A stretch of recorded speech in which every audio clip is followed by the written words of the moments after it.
Welcome back to my channel. তোরা সবাই কেমন আছো? ভালো আছো? তো আবার একটা ব্লগ নিয়ে চলে এসেছি। আজকে ব্লগের সাথে আমি কী করছি, তো আমি যেটার জন্য ব্লগটা আজকে করছি সেটা তো আর হলো না। সেটার জন্য এখন আমি সকালবেলা ব্রাশ করতে করতে বাইরে বের হয়ে গেছি। বাড়ির পেছনে বলতে আমাদের রাস্তার ধারেই বাড়ি, বলতে আমার বাবার বাড়ি, কারণ আমি শ্বশুরবাড়ি থেকে 1 মাস মতো হয়ে যাচ্ছে আমি চলে এসেছি। হ্যাঁ, চলে এসেছি, সেটা পরে বলবো কেন এসেছি, কিসের জন্য এখানে থাকছি সেই জন্য। তো এখন আমি চলে এসেছি, দেখতে পাচ্ছ। তো আমাদের এখানে বৃষ্টি হয়েছিল, সেই জন্য খুব কাদা হয়ে গেছে। তখন আমার ফ্রেন্ডের বাড়ি যাচ্ছি সকাল সকাল। তো দেখো কিসের জন্য যাচ্ছি, দেখলে হয়তো বুঝতে পেরে যাবে। আর তোমার সাথে কিছু কথা শেয়ার করা আছে। আমি না হয় ফেসবুকে, না হলে ইউটিউবে লাইভে তো কোনোদিন আসিনি। দেখি 500 যদি সাবস্ক্রাইব কমপ্লিট হয়ে যায় তাহলে আমি ইউটিউবে লাইভে আসার চেষ্টা করবো। কিন্তু ইনস্টাগ্রামে আমি সেই রকম আসি না, তাও কোনো রকম আসি। তো ফেসবুকে যদি তোমরা চাও রিকোয়েস্ট করো তাহলে ফেসবুকে আসতে পারি। আমি কি বলছো তোমরা কমেন্টে বলিও। আরে আমি রিলস দিতে পারছি না, একটু কী করবো, বৃষ্টি হচ্ছে খুব, যে বাইরে রিলস করবো তাও না, ঘরের ভিতরে রিলস করবো। আলোর দরকার, সেরকম আলো তো ঘরের দরকার, সেরকম আলো তো সব বাড়িতে আর হয় না না, সেই জন্য হচ্ছে না ভিডিও বানানো। তো দেখছি আমার ফ্রেন্ডের এখানে ঠাম্মা না দিদা এসেছে, তো বসে আছে সে এখানে, আর ওর মা ওখানে কল পাইতে কাজ করছিল। তখন আমি ফ্রেন্ডের বাড়িতে চলে এসেছি, দেখতে পাচ্ছ। তা এখন ও যে কোথায় ছিলাম নিজেও জানি না। 2টো ঘর আছে, একটা মাটির ঘর, একটা টিনের ঘর। তো কোথায় আছে, তো এখানে ওর দিদি ছিল, ওখানে ও ছিল। তো আগে এটাতে ঢুকলাম, এখানে কী করছে দেখে নিই। তো দেখে ওকে আমি এটাই বলতে গিয়েছিলাম যে স্কুল যাবে কি না, কিন্তু ও বলে স্কুল যাবে, কিন্তু আমার তো আর যাওয়া হচ্ছে না, কারণ আমি যে স্কুল যাবো সেই জিনিসপত্রগুলোই নিয়ে আসিনি।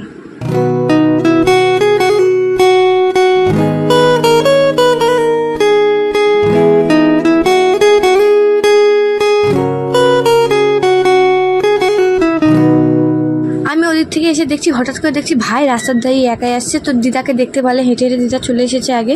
তো এখানে দেখছি ভাই কিছু খাওয়া যাচ্ছে, এখানে দেখছি আম পড়ে আছে। আমটা নেওয়ার জন্য ভাই করছে আম। আর আঁকায়ও সেদিন রাস্তা ধারে চলে এসেছে প্রথম, কারণ আমিও ছিলাম না, ওর যে চলে আসবে ভাবতে পারি না। এরকম দেখতে পাচ্ছ আমটা পড়ে আছে। তো ওকে আমি নামালাম, এটাতেও বলছে নামবো না আমি, তার একটা রাস্তা আছে ওই সাইড দিয়ে নামাবো। তো আমাকে ও ভিতরে নিয়ে যাচ্ছে, চল আমার সাথে। ও বড় না আমি বড়, নিজেই বুঝতে পারি না, ও আমাকে বলছে চল। ও তো এখন আমাকে নিজে বলে, ও যদি কেউ জিজ্ঞাসা করে কোথায় যাবি রে, আর কদিন ধরে হাইরে বলছিল বাউল যাবো, বাউল কী করতে, নাতি বউ আনতে। আর এখন বলছে এই জামাই ষষ্ঠীর পর থেকে বলছে সে শ্বশুরবাড়ি যাবো। শ্বশুরবাড়ি যাবি না? আমার বাবাকে মাকে সবাইকে ফোন করে বলছে। হ্যাঁ, আমার বাবা মা তো এখন এখানে নেয়। আমার বাবা মারা কোথায় আছে, ব্যাঙ্গালোর না হুগলি না কি বলে কচু জানি না, যাই হোক কিছু একটা, ওখানেই আছে বাবারা। তো আমি এখন ভাইকে নিচে নামাই দিচ্ছি, বড় হয়ে যাচ্ছি না, ওকে নামিয়ে দিচ্ছি, কিন্তু আমিও যাবো সাইড থেকে। তো দেখে নাও ভিডিওটা। আর আম নিতে বলতে, হ্যাঁ আম কুড়োতেই যাচ্ছি, কারণ একটাই আম পড়ে আছে, ওই আমটা নিয়ে আসলে। এখন আমটা কোন সাইডে, ও সাইডে পড়ে আছে, আমি ঠিক মতো দেখতে পাচ্ছি না। ওকে নামিয়ে দিয়েছি আমি, তাও করছে যাবো না, আমি নামিয়ে দিয়েছি দেখো। আর তা পড়ে গিয়েছিল, পড়ে গেল কাজে, তো পড়ে গেল। আর তাপাস করে আর হাসতেছি, কেউ দেখতে পাইনি না, দেখতে হলে আমাকে গালাতে বলতো যে ওকে নামিয়ে দিয়েছিস। তোমরা হয়তো দেখতে পেয়ে গেছো, তোমরা হয়তো বকা দিতে পারো কমেন্টে, কিন্তু কী করবো নামিয়ে দিয়েছি ওকে, কারণ আমি নামিনি। আমি যে না, সেটা বড় কথা না, ও ছোটো আর আমি বড়, কারণ নিজেকে বড় মনে। যাই হোক, তো পুরো ভিডিওটা দেখো। আমি ভিডিওটা খুব বড় হয়ে যাবে নাকি তা বলতে পারছি না। তো আজকে সারাদিন আমি কী করছি আর কোথায় যাচ্ছি সেটা তোমার সাথে শেয়ার করবো। তো ভিডিওটা পুরো কন্টিনিউ করতে থাকো। তো আমাকে আমটা দিচ্ছে, তো আমি ওকে বলছি আমটা না দিয়ে কুত্তা হাতটা দে, যে একেবারে টানে উঠাবো তোকে। তো আমাকে হাতটা দিল। আর সবসময় কী করবো, আর সবসময় আমাকে মারে গাইস। এটা কি সব এত ছোটো থেকে মার খাচ্ছি, তাহলে বড় হলে কেমন? সবাইকে একটা কথা বলি, যারা আমাকে দেখে হিংসা করো তাদেরকে বলি, এই হিংসা জ্বলনীয়টা কমায় দাও, ঠিক আছে? কারণ আমাকে নিয়ে তোমাদের টেনশন বেশি ছিল না, আমার কথা সবসময় তোমরা ভাবতেই থাকো। যাই হোক, এই ভাবনাগুলো ছেড়ে দেবো, কিন্তু হ্যাঁ এগুলো কিন্তু খুব খারাপ। সবাইকে নিজেকে তুমি নিজের মতো বাজো, অন্যজনকে নিজের মতো বাঁচতে দাও। এই হিংসি ভালো না। এই বলে হ্যাঁ তোর ভিডিও ভালো লাগে না, ভিডিও করিস কেন, তোকে এটা পড়তে ভালো লাগে না, আমি কি পড়বো না করবো অন্য কেউ চুজ করে দিবে। হ্যাঁ অনেকেই আছে, নিজের মানুষগুলোই ওই রকম, কী করবো। আর দেখতে পাচ্ছ সকাল সকাল আমার ভাই বান্দর হয়ে গেছে, ও করে ঝুলবেই, না ঝুললেও হয় না, ওকে চড়িয়ে দিলাম, এখন নামবে না। তো হ্যাঁ, যেটা বলছিলাম, জলাজলি গেলে না ভালো না, খুবই কিছুই ভালো না। নিজের মতো সবাই থাকো না, মানুষের দেখি কিছুর জন্য কেউ কেন জ্বলতে যাবে, থাকো নিজের মতন। অনেকে নিজের বয়ফ্রেন্ডের খাচ্ছ, অনেকে নিজের বরের খাচ্ছ, অনেকের মা বাবার খাচ্ছ। তো মানে অন্যের নামে হিংসা করার কি দরকার? নিজের মতো নিজেরা থাকো, তাহলেই হলো। আর আমাকেও থাকতে দাও।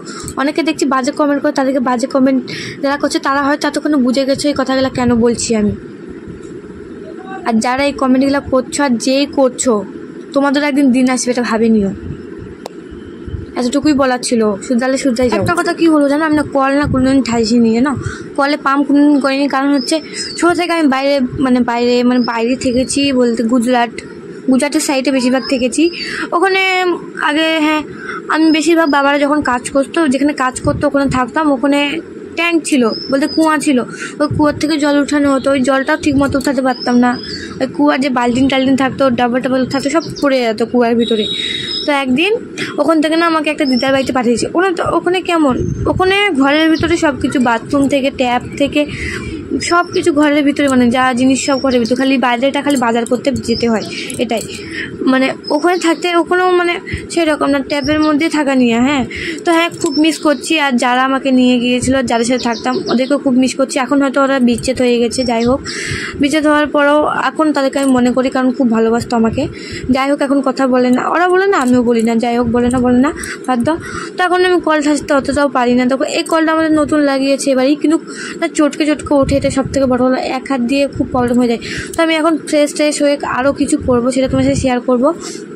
আর হ্যাঁ কল বসানোটা বেশি দিন হয়নি। আর কল বসিয়ে আমার দাদুরা কল বসিয়ে চলে গেল।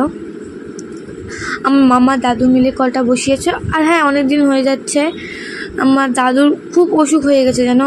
এখন বেশি বলতে চাইছে না। আমার দাদুর একদিন শুনছি হাওয়া লেগে গেছে। কারণ আমার দাদুরা ওরা কোথায় যে দিল্লিতে কাজ করতে গিয়েছে। হ্যাঁ ওই দিল্লিতে ওখানে বলে ফুল বিল্ডিংয়ের কাছে কী বলে হয়েছিল, ওখানে কাজ করতে আমার দাদুকে হাওয়া লেগে গেছিলো। হাওয়া লাগাতে যায় স্লাইন চড়ালো। এখন বলছে বাড়িতে আসবে। তো আমার মা কিছু টাকা পয়সা পাঠিয়ে দিল আমার মা, কিন্তু এখন শুনছি বাড়িতে আসবে না। ঠিক হোক, যাই হোক, ওষুধ খাই ভালো হোক আমার দাদু, এটা ঠাকুরের কাছে প্রার্থনা করি। আর এই দেখো আমার শয়তানি, এটা আমার শয়তানি। আর হ্যাঁ আমি এই ঘরটা রোজ যদি গোছাই না, তাও মনে গোছানো হয় না। যখন আমি একাই ছিলাম, কারণ কেউ বাড়িতে ছিল না, আমি মামি থাকতাম, মামার ঘর থাকতাম, আমিও ঘরে থাকতাম, তখন আমার 14 বার গোছালে এই এক গোছালে থেকে যেত। তো আমার ঘরটা পুরোপুরি গুছিয়ে নিয়েছি আজকে আমি, তো সেটা তোমার সাথে শেয়ার করছি। তো দেখো পুরো ঘরটা আমার।